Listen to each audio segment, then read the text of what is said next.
सभी व्यूअर्स को मेरा नमस्कार। मैं Rajesh Kumar Meena, lecture electronics engineering, Rajesh Pilot government polytechnic college Dausa. Viewers, आज हम सैटेलाइट कम्युनिकेशन का पार्ट फोर्थ वीडियो शेयर करने जा रहे हैं, बनाने जा रहे हैं। इस वीडियो में हम बेसिक आइडिया ऑफ ट्रांसपोंडर और पाथ लॉस कैलकुलेशन और multiple access techniques and about, क्योंकि अभी तक हमने जो पार्ट 1, 2 और 3 जो बनाए सैटेलाइट कम्युनिकेशन के अंदर, तो जो वीडियोस हैं उनके अंदर हम concept of satellite communication, idea of satellite communication, operating frequency considerations हमने अभी तक कवर किया है। तो आज हम बेसिक आइडिया ऑफ ट्रांसपोंडर्स और उसके आगे का टॉपिक्स को कवर करेंगे जितना हो सकेगा। चलिए शुरू करते हैं। Basically communication system, satellite communication system में कुछ सब पार्ट्स होते हैं, सब सिस्टम्स होते हैं। जो 3 मेन सिस्टम्स थे वो तो अर्थ स्टेशन थे, डाउनलिंक, अपलिंक और उसके अलावा सैटेलाइट। तो सैटेलाइट के अंदर जो बेसिक सब सिस्टम है उसमें बहुत इंपॉर्टेंट है ट्रांसपोंडर्स। जो ट्रांसपोंडर्स हैं वो पूरी सैटेलाइट कम्युनिकेशन का बैकबोन है। तो आज हम उस ट्रांसपोंडर्स के बारे में थोड़ी जानकारी लेंगे। तो the transponder in A communication satellite is the series of component that provides the communication channel और link between the uplink signal received at the uplink antenna and the downlink signal transmitted by the downlink antenna। कहने का मतलब ये है कि जो transponders होता है ना, वो बैकबोन इसीलिए कहा गया है क्योंकि ये कम्युनिकेशन सेटअप करने के लिए, चैनल्स के बीच में कम्युनिकेशन सेटअप करने में का काम करता है। अपलिंक एंटीना और डाउनलिंक एंटीनास के बीच में जो सिग्नल अर्थ स्टेशन से सैटेलाइट पर आएगा उसे अपलिंक कहा जाता है, और जो सैटेलाइट से वापस अर्थ पर जाता है उसे डाउनलिंक कहा जाता है। अब उनके लिए फ्रिक्वेंसी कंसिडरेशंस होती हैं, और उसके अलावा साथ में ये है कि ये जो ट्रांसपोंडर है ये बीच में उस जो सिग्नल है उसकी सिंथेसाइज करता है, उसकी कंडीशनिंग करता है और उसको फिर से रीट्रांसमिट किया जाता है। तो बहुत इंपॉर्टेंट है ये जो part of communication, satellite communication में ट्रांसपोंडर है, वो बहुत ही इंपॉर्टेंट चीज़ है। Each transponder generally operates in different frequency bands with allocated frequency spectrum band divided into slots with a specified center frequency and operating bandwidth. The C-band FSS fixed satellite service allocations, for example 500 megahertz wide. A typical design would accommodate 12 transponders, each with a bandwidth of 36 megahertz with guard band of 4 megahertz between each. Basically हम ये कहें तो एक जो transponder होते हैं उन सब ट्रांसपोंडर्स को डिफरेंट डिफरेंट फ्रिक्वेंसी बैंड्स हम एलोकेट किए जाते हैं, और जो इस फ्रिक्वेंसी स्पेक्ट्रम जो कि दिया गया है उसको डिवाइड किया जाता है। अब मान लीजिए हमारे पास कोई सी बैंड का है और एफएसएस सर्विसेज के लिए वो सी बैंड को हमने एलोकेशन किया था, तो उसको हमने जो एफएसएस बैंड है या सी बैंड है वो 500 मेगाहर्ट्ज वाइड है, उसमें 12 ट्रांसपोंडर्स हम यूज़ करेंगे जिनकी बैंडविड्थ होगी 36 मेगाहर्ट्ज और with the guard band of 4 megahertz between each. A typical commercial communication satellite today can have 24 to 48 transponders। जो आजकल जो कम्युनिकेशन कमर्शियल कम्युनिकेशन सैटेलाइट्स है उसमें 24 से 48 ट्रांसपोंडर्स होते हैं, जो कि सी बैंड, कू बैंड और का बैंड पर डिपेंड करते हैं, उनकी वर्किंग और उसमें ऑपरेट करते हैं। The number of transponders can be doubled by the use of polarisation frequency reuse, where two carriers at the same frequency but the orthogonal polarization are used. But linear polarization and circular polarization have been used. Additional frequency reuse may be achieved through spatial separation of the signals in the form of narrow spot beam. Each allow the reuse of the same frequency carrier for physically separated locations on the Earth. Polarization reuse and spot beam can be combined to provide 4 times, 6 times, 8 times or even higher frequency reuse factors in advanced satellite systems. The communication satellite transponder is implemented in one of two general types of configuration, the frequency translation transponders and onboard processing transponder. तो दो तरह के हमारे पास transponders होते हैं. First है frequency translation transponder and the second one is onboard processing transponder. तो first frequency translation transponder के बारे में हम जानें, जो basically the first type which has been dominant configuration since the inception of satellite communication is the frequency translation transponder. The frequency translation transponder are also referred to as non-regenerative repeaters or bent pipe. Receives the uplink signal and after application retransmit it with only a translation in carrier frequency. Basically इसका जैसे नाम ही है translation. Translation एक signal को लेकर उसको synthesise करके वापस उसको ट्रांसलेट किया जाता है. जो सिग्नल है वो अपलिंक सिग्नल हमारे पास आएगा और ये नॉन रीजनरेटिव रिपीटर्स होते हैं. और इन्हें जैसे बैंड पाइप होता है, वह पाइप होता है जो बैंड होता है, वो सिग्नल को लेते एक तरफ से इन होता है और दूसरी तरफ से आउट हो जाता है. उसी तरह ये सिग्नल फ्रिक्वेंसी ट्रांसलेशन ट्रांसपोंडर्स होते हैं. ये सिग्नल को अपलिंक सिग्नल्स को लेते हैं, उसको आप एम्पलीफाई करते हैं और उसको फिर से रीट्रांसमिट कर देते हैं इन कैरियर फ्रिक्वेंसी के ट्रांसलेशन करके. This figure shows the typical implementation of a dual convergent frequency translation transfer where the uplink radio frequency FUP is converted to an intermediate lower frequency FIF amplified and then converted back to the downlink RF frequency FDWN for the transmission. यानी इस signal जो uplink signal है उसे हम बोलते हैं FUP, uplink radio frequency. उसको ये लेता है, कन्वर्ट करता है ये ट्रांसपोंडर उसको इंटरमीडिएट लोअर फ्रिक्वेंसी में, इसे हम FIF बोलते हैं. ये एक इम्पॉर्टेंट टर्म्स है FUP FIF. उसको इंटरमीडिएट फ्रिक्वेंसी के अंदर कन्वर्ट करने के बाद में उसको एम्पलीफाई किया जाता है. एम्पलीफाई करने के बाद में उसको फिर से कन्वर्ट करके और डाउनलिंक RF फ्रिक्वेंसी के अंदर हम ट्रांसमिट कर देते हैं अर्थ पर. Frequency translation transponders are used for FSS, BSS, MSS application in both GEOs and NGOs orbits. The uplink and downlink are codependent, meaning that any degradation introduced on the uplink will transfer to the downlink, affected the total communication link. Basically जो frequency translation transponders होते हैं वो FSS में, BSS में, MSS में applications में काम आते हैं. दोनों ही तरह की ऑर्बिट्स में, भले GSO हो या NGSO हो. GSO जियो सिंक्रोनस सेटेलाइट ऑर्बिट्स होती हैं और NGSO नॉन जियो सिंक्रोनाइज सेटेलाइट ऑर्बिट्स होती हैं. एक चीज़ और है कि ये जो है फ्रिक्वेंसी ट्रांसलेशन ट्रांसपोर्टर्स जो हैं वो उसमें अपलिंक और डाउनलिंक दोनों ही एक दूसरे के ऊपर डिपेंड होती हैं. इसका मतलब क्या होता है कि अगर अपलिंक के अंदर अगर कोई प्रॉब्लम आ गई, कोई डिग्रेडेशन होता है, तो उसका इफेक्ट हमें डाउनलिंक पे भी मिलेगा. और ओवरऑल अगर हम कम्युनिकेशन लिंक की बात करें तो ये जो क्वालिटी ऑफ कम्युनिकेशन है वो डिग्रेड होगी अगर अपलिंक के अंदर अगर है तो प्रॉब्लम. ये इसका बेसिक ब्लॉक डायग्राम है. यहाँ FUP यानी ये अपलिंक फ्रिक्वेंसी है, ये एंटीना है अपलिंक फ्रिक्वेंसी का.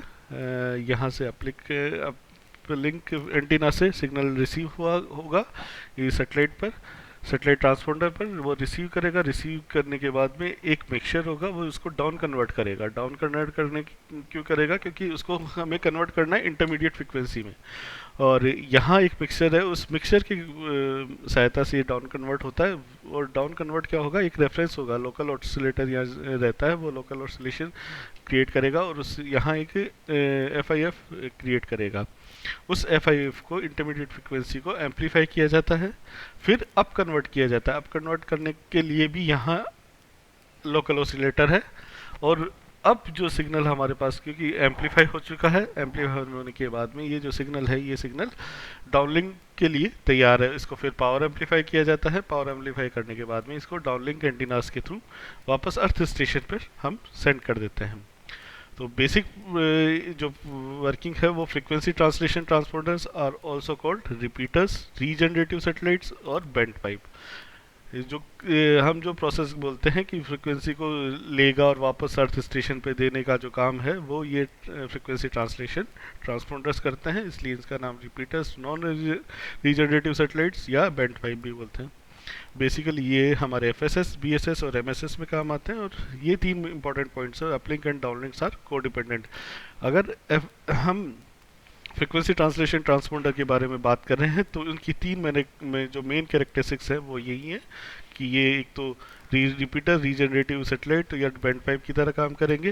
दूसरा, ये एफएसएस, बीएसएस और एमएसएस में से एप्लीकेशन है, और इसमें जो अपलिंक और डाउनलिंक जो होता है वो एक दूसरे से डिपेंडेंट होता है। नेक्स्ट है onboard processing transponder. Figure 3.9, this one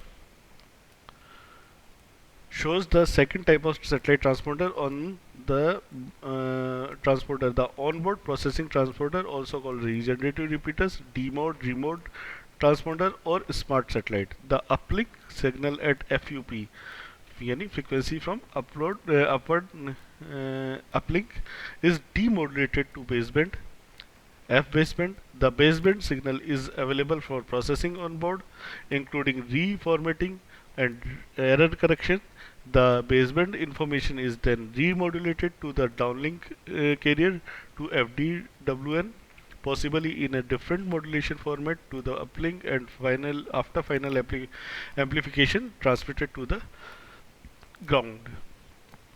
The demodulation या remodulation process removes uplink noise and interference from the downlink, while allowing additional onboard processing to be accomplished. Thus, the uplink and downlink are independent and respect to evolution of overall link performance, unlike the frequency translation transponders where uplink degradation are codependent as discussed earlier. तो जैसे frequency translation transponder थे उससे अलग इसके अंदर होता है, ये होते हैं हमारे ऑनबोर्ड प्रोसेसिंग ट्रांसपोर्टर। इसके अंदर क्या होता है कि बेसिकली जो सिग्नल हमारा ट्रांसमिट होके आया है अपलिंक से, अपलिंक एंटीना से हमारे पास आया सैटेलाइट पर आता है, उसको रिसीव किया जाता है, फिर उसको डीमोडुलेट किया जाता है। डीमोडुलेट करने के बाद में वही जो प्रोसेस हमारा नॉर्मल एनालॉग या डिजिटल कम्युनिकेशन में हम लोग अपनाते हैं कि सिग्नल को डीमोडुलेट किया जाता है। डीमोडुलेट करने के बाद में जो बेसबैंड सिग्नल है उसको उसका चेंज किया जाता है लोकल ऑसिलेटर यूज़ करते हुए, फिर उसकी प्रोसेसिंग होती है, ऑनबोर्ड प्रोसेसिंग होती है, इसलिए उसको ऑनबोर्ड हम बोलते हैं, ऑनबोर्ड ट्रांसपोंडर बोलते हैं। तो बेसबैंड प्रोसेसर क्या करता है, यहाँ सिग्नल को एम्पलीफाई करता है, जो भी उसमें अपलिंक के अंदर एरर आई थी उन एरर्स को या नॉइज है उस नॉइज को करेक्ट किया जाता है। एरर करेक्शन कोड होते हैं यहाँ, फिर स्विचिंग होती है, रिफॉर्मेटिंग होती है, उसके बाद में वो एक अलग सिग्नल बन के हमारे पास तैयार हो जाता है। हाँ, उसके अंदर जो मैसेज होता है वो वही होता है जो हमारे पास अपलिंक एंटीना से हमारे पास आया है। अब उस सिग्नल को फिर से हमने एक नया सिग्नल बना दिया, एक तरह से नया सिग्नल बनाने के बाद में उसको फिर से मॉड्यूलेट किया जाता है। मॉड्यूलेट करने के बाद में उसको फिर पावर एम्पलीफायर से एम्पलीफाई करके उसको सेंड किया जाता है। दोनों में फ़र्क ये है, बेसिकली दोनों में फ़र्क ये है कि इसमें ये जो अपलिंक और डाउनलिंक है ये इंडिपेंडेंट होता है ऑनबोर्ड प्रोसेसिंग ट्रांसपोंडर में, और जो फ्रीक्वेंसी ट्रांसलेशन वाला जो था अर्लियर हमने ट्रांसपोंडर पढ़ा उसके अंदर दोनों को डिपेंडेंट थे। तो इससे फ़ायदा ये होगा कि एक तो अगर जो सिग्नल्स हमारे एफ पे आ रहे हैं वो सिग्नल्स जो एफ डाउन जा रहे हैं, फ्रीक्वेंसी डाउनलिंक पे जो जा रहे हैं वो सिग्नल आपस में कोरिलेट नहीं कर पाएंगे, आपस में इंटरफेयर नहीं कर पाएंगे, तो इंटरफेरेंस वाली प्रॉब्लम हमारी ख़त्म हो जाएगी इससे।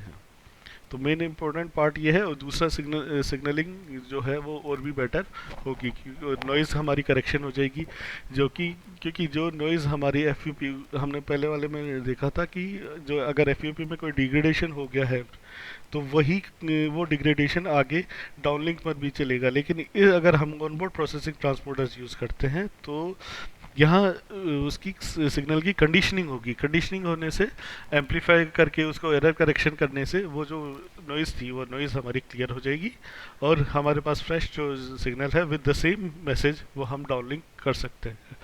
तो इसके जो तीन मेन इंपॉर्टेंट पॉइंट्स है इसमें ऑनबोर्ड प्रोसेसिंग ट्रांसपोर्टर में, वो है ऑन कि ये रीजनरेटिव रिपीटर्स है, डीमोडुलेशन या रीमोडुलेशन का काम करता है, इसलिए डीमोडुलेट रीमोडुलेट ट्रांसपोर्टर कहा जाता है। और एक तरह से ये स्मार्ट सेटेलाइट के तरह काम करता है क्योंकि इसमें जो एरर है वो एरर की गुंजाइश कम से कम होती है, क्योंकि दोनों अपलिंक में जो एरर है उसको हमने यहाँ ऑनबोर्ड प्रोसेसिंग के अंदर उसको रिमूव कर दिया है। दिस इज फर्स्ट, ये यूज़ कहाँ होता है, ए सी टी एस में, बिस्टास, ईडीएम, इसमें ये इन सिस्टम्स में यूज़ होता है। और थर्ड इंपॉर्टेंट चीज़ है कि अपलिंक और डाउनलिंक है ये एक दूसरे से हमारे इंडिपेंडेंट होते हैं। This is a simplified signal conversion transponder band pipe for 6 to 4 gigahertz.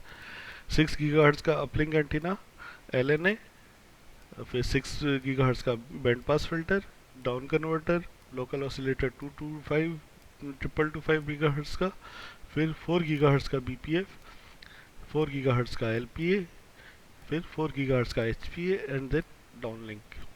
So this is something about the transponders. The simplified double conversion transformer, यहाँ कन्वर्जन ये है, देखो हमने 6 गीगाहर्ट्ज से इसको 4 गीगाहर्ट्ज में कन्वर्ट किया है, और यहाँ डबल कन्वर्जन होगा 14 to 11 गीगाहर्ट्ज में, यानी हमारे पास 14 गीगाहर्ट्ज का अपलिंक फ्रिक्वेंसी का सिग्नल है, वो इस एंटीना से हमारे पास एल एन ए पे आया। 4 गीगाहर्ट्ज का band pass filter, down converter, 1 gigahertz के अंदर उसको कन्वर्ट किया। 1 गीगाहर्ट्ज में कन्वर्ट करने से वो इंटरमीडिएट फ्रिक्वेंसी में कन्वर्ट हो गया, वहाँ एम्पलीफाई हुआ, एम्पलीफाई होने के बाद उसको 10 गीगाहर्ट्ज का हमने उसको फिर से सिग्नल को बनाया 10 गीगाहर्ट्ज के साथ, उसको अप कन्वर्टर के साथ किया, फिर 1 गीगाहर्ट्ज का उससे बैंड पास फिल्टर दिया, 11 गीगाहर्ट्ज का एचपी दिया, और 11 गीगाहर्ट्ज का डाउनलिंक एंटीना हमारे पास ये आ गया है। तो ये डबल कन्वर्जन हुआ। इसमें पहले तो 14 to 1 गीगाहर्ट्ज, 1 गीगाहर्ट्ज टू फिर देन 11 गीगाहर्ट्ज, यानी पहले तो अपलिंक फ्रिक्वेंसी को हमने इंटरमीडिएट फ्रिक्वेंसी में कन्वर्ट किया, इंटरमीडिएट फ्रिक्वेंसी से फिर हमने इसको 11 गीगाहर्ट्ज में कन्वर्ट करके सिग्नल को रिट्रांसमिट किया एंटीना पर। अभी कुछ एंटीनाज हैं, एंटीना कंसिडरेशंस हैं। हॉर्न एंटीनाज बेसिकली हम यूज़ करते हैं, अरे एंटीनाज हम सैटेलाइट कम्युनिकेशन में यूज़ करते हैं। ये global beam, spot beam, multi spot beams and scanning beam, orthogonal polarisation beams.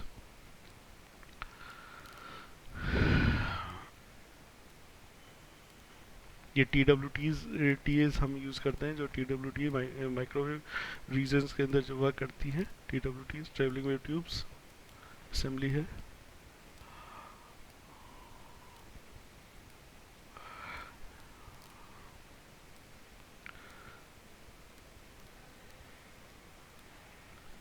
Basic transmission theory, satellite links में बेसिक ट्रांसमिशन थ्योरी, ट्रांसमिटर, फिर जीटीए ये एंटीना ट्रांसमिटिंग, फिर आर ये जो चैनल और ये पूरी सेटेलाइट, देन वापस रिसीवर और रिसीविंग। जो फ्रिक्वेंसी और वेवलेंथ के बीच में फ्री स्पेस के अंदर जो रिलेशन होता है वो होता है lambda equals to C by F, where C the speed of light 3 into 10 to power 8 3 into 10 to power 8 metres पर सेकेंड, और फ्रीज के अंदर ये फ्री स्पेस के अंदर ये होगी, ये तो वेवलेंथ होगी हमारी 0.3 by F gigahertz. Power flux density हमारी होगी P F D equals to P T upon 4 pi R square A watt per metre square. ये पावर होगी, पावर फ्लक्स डेंसिटी। सरफेस होगी वो P T upon 4 pi R P की square watt by metre square. तो ratio of power densities होगा P F D upon alpha upon P F D beta equals to R B square upon R A square. तो this relationship demonstrates the well-known inverse square law radiations. The power density of a radio wave propagating from a source is inversely proportional to the square of the distance from the source. Effective isotropic radiations. An important parameter in the evolution of RF link is the effective isotropic radiated power, EIRP जिसे बोलते हैं। EIRP equals to होता है P T into G T, और in D B E I R P equals to P T plus G T. Power flux density. The power flux density usually expressed in watt per meter square at the distance r from the transmitted antenna with the gain gt is defined as power flux density. यानी power flux density for receiver is therefore PFD receiver equals to PT GT upon 4 pi r square watt per meter square. In terms of EIRP हम बोलेंगे तो PFD upon R equals to EIRP upon 4 pi r square watt per meter square. तो power flux density express अगर इसको हम dB में convert करें तो ये 10 लॉग होगा.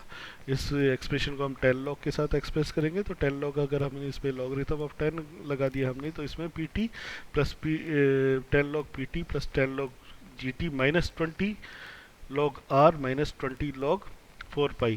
और अगर हम इनको मीटर्स की टर्म्स में बात करें तो P F D receiver equals to E I R P minus 20 log R minus 10.99 होगा. तो ये हमारा पीएफडी होगा इन द टर्म्स ऑफ ये हमारा पीएफडी होगा पावर फ्लक्स डेंसिटी और receiver.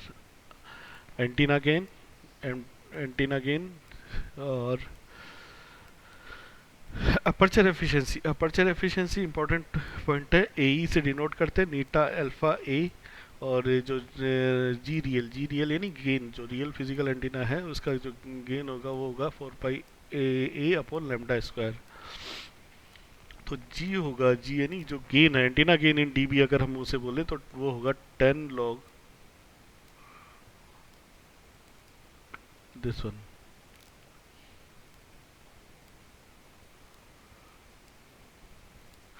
10 log eta 4 pi A upon lambda square in dB. और effective aperture can be A equals to G lambda upon lambda square upon 4 pi. तो basically ये terminology इसके अंदर हमारी कंसिडरेशन में रहेगी. Beam width. हाँ, अब फ्री स्पेस पाथ लॉस जो हमारे टॉपिक ऑफ डिस्कशन है. Consider now a receiver with an antenna और गेन और located at distance r from the transmitter of pt watt and antenna gain gt. ये figure है 4.4 figure हम देखें तो 4.4 फिगर हमारा दिस वन ट्रांसमीटर है. ट्रांसमीटर से पावर ट्रांसमिट हो रही है पीटी, जीटी है गेन ऑफ एंटीना. ये हमारा सैटेलाइट है. PFDR power flux density of receiver, ये हमारा रिसीवर एंटीना है. GR downlink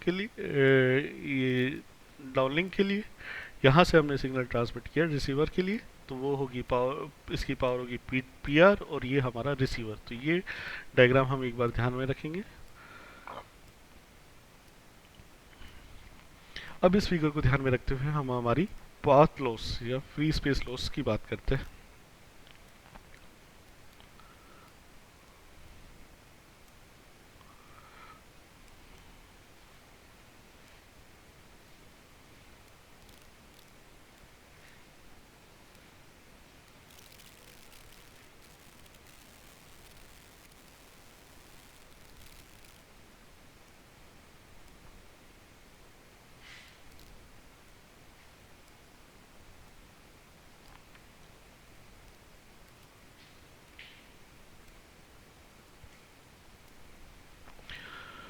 consider now a receiver with antenna.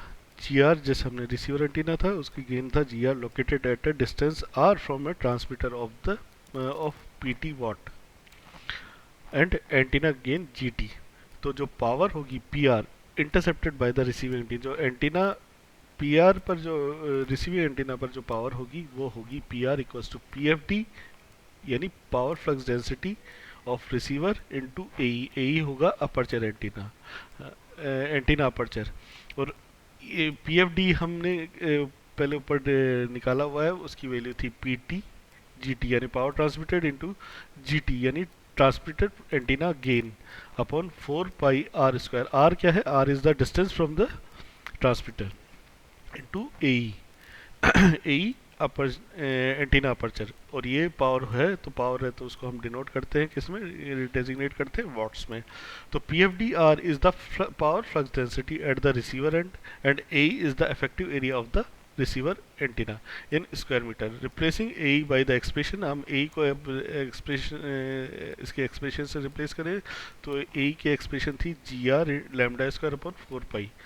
अब इसको हम फिर से अरेंज करेंगे तो ये होगा P R equals to P T G T 4 pi r² into G R upon lambda upon 4 pi. तो इसमें ये जो पार्ट है, ये जो फर्स्ट एक्सप्रेशन, इस पार्ट का फर्स्ट, इस एक्सप्रेशन का फर्स्ट पार्ट है वो है power flux density P F D in watt per metre square, और ये है लैम्डा स्क्वायर अपॉन 4 पाई, और जो कि स्प्रेडिंग लॉस है। ये है हमारा मीटर स्क्वायर में। अब अगर अपन इसको जी आर क्या है, जी आर है गेन, ये यूनिटलेस क्वांटिटी है, तो इन दोनों को अपन जब मल्टीप्लाई करते हैं तो इसमें ये मीटर स्क्वायर से मीटर स्क्वायर कैंसिल हो जाएगा। कैंसिल होने पर हमारे पास जो पावर होगी वो पावर सिर्फ वॉट में आएगी। तो अब हम इसको बेसिकली, ये हमारे पास जो पावर है वो है। अब basic link equation for receiver antenna, P R equals to P T into G T upon 1 upon L I F S G R, this L F S G R. L F S क्या है, L F S है link power budget, link of L F S है हमारा link of path loss. तो this is P R equals to E R P 1/LFS G are, और P R in D B की terms में बोलेंगे तो capital E I R P plus G R minus L F S. इसे हम link power budget बोलते हैं। तो ये हमारा हो जाएगा power loss, free power loss.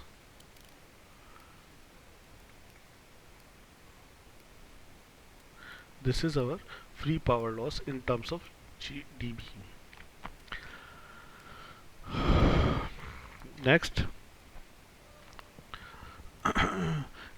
Video में हम जो जिसका पार्ट 5 लेके आएंगे उसके अंदर मल्टीपल एक्सेस टेक्निक्स के बारे में, जो ब्लॉक डायग्राम के बारे में हम इस पर डिस्कस करेंगे। एडवांटेज एंड लिमिटेशंस हमने पहले डिस्कस की हुई है, लेकिन फिर भी हम इस पर कर देंगे। तो जो नेक्स्ट वीडियो लेक्चर हम लेके आएंगे इसमें सेटेलाइट कम्युनिकेशन में, उसमें हम ये सिंपल ब्लॉक डायग्राम और मल्टीपल एक्सेस टेक्निक्स को के बारे में जानेंगे।